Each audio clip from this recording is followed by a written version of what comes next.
Daily news Dubai के सब नाजरीन को अस्सलाम वालेकुम। आज नुमान भाई के पास आया हूँ और बहुत से लोगों ने ये कमेंट किया हुआ था कि यार 2 साल 1 साल के हम कंपनी बना लेते हैं, उसके बाद अगले साल तक कंपनी को हम रिव्यू करवाते हैं, लाइसेंसों का रिव्यू करवाते हैं, जारिया उसका कंपनी का ऑफिस रिव्यू, तो उसमें क्या क्या चीज़ें चाहिए होती हैं पहली चीज़, और उसकी कितनी लागत आती है। ये नुमान भाई से पूछेंगे वो सब चीज़ें जो आपको यूएई में कोई भी नहीं बताएगा, वो नुमान भाई से पूछ लेना। वो से देखिएगा जो कंपनियां बनाने का सोच रहे हैं वो ये भी देख लीजिएगा, क्योंकि बहुत से लोग बाद में कमेंट कर रहे होते हैं कि बताएं बताएं, तो ये आप सुन लें इनसे। अस्सलाम वालेकुम नुमान भाई। जी वालेकुम सलाम। नुमान भाई मुझे ये जितने दोस्तों को बताएं कि कंपनी रिन्यू करवाने में और प्लस तो बाकी तो खर्चे 1 साल के बाद कितने एक्सपेंसिव आ जाते हैं एक कंपनी पे। तो छोटी से छोटी प्रोजेक्ट मैनेजमेंट की कंपनी हो गई है, लॉन्ड्री की हो गई है, टेक्निकल सर्विसेज की हो गई है, क्लीनिंग की, यानी ए टू बी कोई भी कंपनी है। ज़ेर भाई इसमें ये होता है कि जैसे अभी लॉन्ड्री की कंपनी आपने बोला है, जो उसने लॉन्ड्री बनाई है उसने मोस्टली लाजिम बात है उसने शॉप भी ली होगी। तो जब शॉप ली है तो उसका एक एग्रीमेंट पेपर मिलता है जिसको इजारी बोलते हैं, चाहे ऑफिस हो चाहे शॉप हो, जिसको इजारी बोलते हैं। वो एक जो आप ऑफिस ले रहे हैं या शॉप ले रहे हैं उसका एग्रीमेंट होता है। तो जब उनके पास इजारी मौजूद होगी तो वो डीडी में जाके अपना वोचर जो है वो न्यू वोचर निकलवाएंगे। तो उसमें उनका जो प्रोजेक्ट मैनेजमेंट में उनको 3500 4000 पड़ता है, जो लॉन्ड्री का है उनको 5000 5500 6000 इतना जो है वो उनको वोचर जो है वो पड़ेगा। उसके बाद उन्होंने जो कंपनी में एज अ लोकल डाला हुआ है, एजेंट डाला हुआ है, उसकी जितनी फ़ीस उन्होंने उससे बोली हुई है वो उसको उसकी फ़ीस पे करेंगे। और उसके बाद इमिग्रेशन कार्ड जो वो वोचर आएगा, फॉर एग्जांपल 6000 का आता है तो वो 6000 पे करेंगे तो उनका न्यू लाइसेंस इशू हो जाएगा। उसके बाद उन्होंने फिर इमिग्रेशन कार्ड रिन्यू करवाना है तो उसकी जो है वो 580 फ़ीस है वो पे करेंगे तो उनका इमिग्रेशन कार्ड रिन्यू हो जाएगा। लेकिन आइडिया यही है कि 6 7 8 हज़ार तक जो है वो लाइसेंस जो है वो उनका रिन्यू हो जाता है। नुमान भाई इसके अंदर एक और चीज़ है कि अगर एक कंपनी है प्रोजेक्ट मैनेजमेंट, उसके अंदर हमें मिलते हैं 13 कोटे। अगर हम उसके अंदर 13 के 13 आदमी अपने स्टॉक को भर्ती कर लेते हैं, क्या उसका वोचर भी सेम मिलेगा 6000 का या 4000 का, या वोचर का बंदों के हिसाब से वोचर का पेमेंट का फ़र्क आ जाता है पर हेड के हिसाब से? वो स्किल्ड पर्सन का वोचर जो है वो एम्प्लॉयज़ का जो है वो अलहदा से पेमेंट वोचर आता है, जिसमें जो नॉर्मल प्रोफेशन है उनका 400 लगता है, जो मैनेजर है उनका 1000 लगता है, और जो ऑफिस मैनेजर है उसका 1000 लगता है, जो छोटे अकाउंटेंट वगैरह हैं उनका भी जो है वो 500 तक पर पर्सन का वोचर जो है वो आपके लाइसेंस वोचर में लग के आती है उनकी फ़ीस। तो यानी कि इसमें अब ये मुझे बताएं कि अगर फजल माल उसके बाद 10 से 15 बंदे हो जाते हैं तो इसका मतलब है फिर वो कंपनी का तो वोचर निकलेगा वो, यानी कि 6000 से की जगह 9000 भी हो सकता है। नहीं, इतना फ़र्क नहीं होता क्योंकि उसमें उन्होंने जो एम्प्लॉयज़ की फ़ीस होती है, चाहे 2 हो 3 हो, वो एम्प्लॉयज़ की फ़ीस लग के आ जाती है।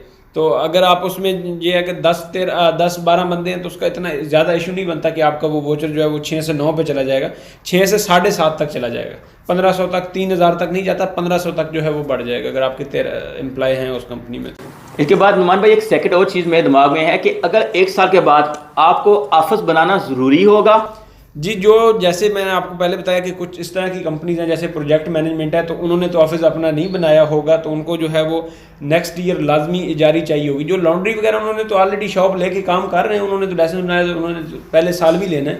वैसे लाइसेंस उनका बन जाएगा लेकिन उनको फिर भी इजारी तो लेनी पड़ेगी क्योंकि उन्होंने काम करना है, शॉप तो लेनी है, तो ऑब्वियसली बात है वो एग्रीमेंट करेंगे। और उसमें ये आता है कि प्रोजेक्ट मैनेजमेंट की जो कंपनी है उसमें आप फर्स्ट ईयर ऑफिस नहीं भी लें तो आपका चलेगा, लेकिन जब आपने रिन्यू करवाना है उस वक्त आपको ऑफिस जारी जो है वो लेनी पड़ेगी।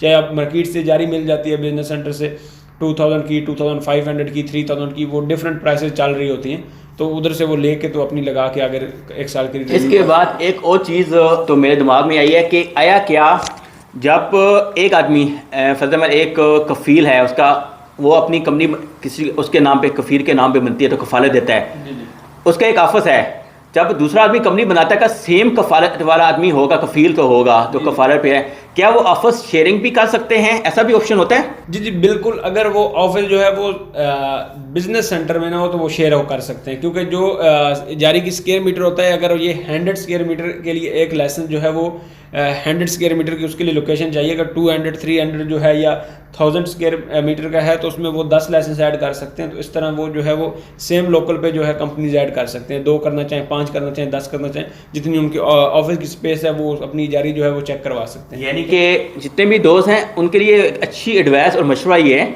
कि अगर किसी का ऑफिस है तो आप उसको भी यूज़ कर सकते हैं। एक बंदे ने ऑलरेडी ऑफिस लिया हुआ है, यानी कि उसको भी आप अगर उसके साथ डील कर लेते हैं तो आप उसका भी ऑफिस, आपने अपनी पेमेंट लगानी है तो इससे बेहतर है कि आप उसके साथ डील कर लें और आप उसका ऑफिस यूज़ कर लें, वो सबसे बेस्ट आइडिया है। इसके अलावा कुछ और ऐसे, यानी कि एक अगर प्रोजेक्ट मैनेजमेंट की कंपनी हम साल के बाद ऑफिस सब कुछ डाल के करवाते हैं तो तकरीबन 10,000 तक लग जाता है या उससे कम लगता है? हाँ तकरीबन, क्योंकि अगर आपके पास बाकी सारा कुछ कंप्लीट है तो वोचर आपका 6,000 आ रहा है। मोस्टली जो है प्रोजेक्ट मैनेजमेंट का वो 5,000 अबव नहीं होना चाहिए। तो ऊपर इमिग्रेशन कार्ड जो है वो आप रिन्यू करके तो 5,500, यानी कि और प्लस छोटे मोटे जो डी से आपने वोचर निकलवाया वो खर्चे डाल के 6,000 तक आपकी कंपनी जारी बना के ऑफिस की सब कुछ बना के तकरीबन 10,000 एस्टिमेट है। मेरे को उससे नीचे हो सकता है, ऊपर नहीं जाएगा। नहीं, उस 10 अगर जारी भी बनानी है तो फिर जो है वो 9-10 तक जा सकता है। सही सही। ये देखें, ये चीज़ कोई भी नहीं बताएगा, लेकिन मैंने आपको ये भी चीज़ बता दी है कि प्रोजेक्ट मैनेजमेंट का है। लेकिन जब एक बार याद रखेंगे, प्रोजेक्ट मैनेजर के मीन्स के अंदर दो, यानी कि आप पार्टनर दो होते हैं कि 3 पार्टनर कितने रख सकते हैं? किसी कंपनी में भी आप 3 पार्टनर ऐड कर सकते हैं, लेकिन जो वीज़ा मिलता है वो 2 बंदों का मिलता है। वीज़ा 2 मिलते हैं, यानी कि 2 पार्टनर होते हैं, पास 13 कोटे आपके पास होते हैं। अगर यूई के अंदर आपने काम करना होता है ना, तो उन्होंने काम कर लेना होता है। 13 बंदे, कोटे बहुत ज़्यादा होते हैं, 13 स्टाफ आपके पास होगा और 2 आपके अगर यानी कि पार्टनर के आप हैं तो इजी वो मिलजुल के ये काम कर सकते हैं। एक आदमी कभी भी कंपनी के एक्सपेंसेस, हाँ अगर उसका एक्सपीरियंस है मार्केट का तो नो इशू, लेकिन अगर उसका एक्सपीरियंस नहीं है तो वो कोशिश करे कि साथ एक और पार्टनर मिला के और काम में आए, मार्केट में इंटर करे। उसके बाद में मार्केट के आपकी अपनी हिम्मत है कि आप मार्केट में कितना काम ले सकते हैं।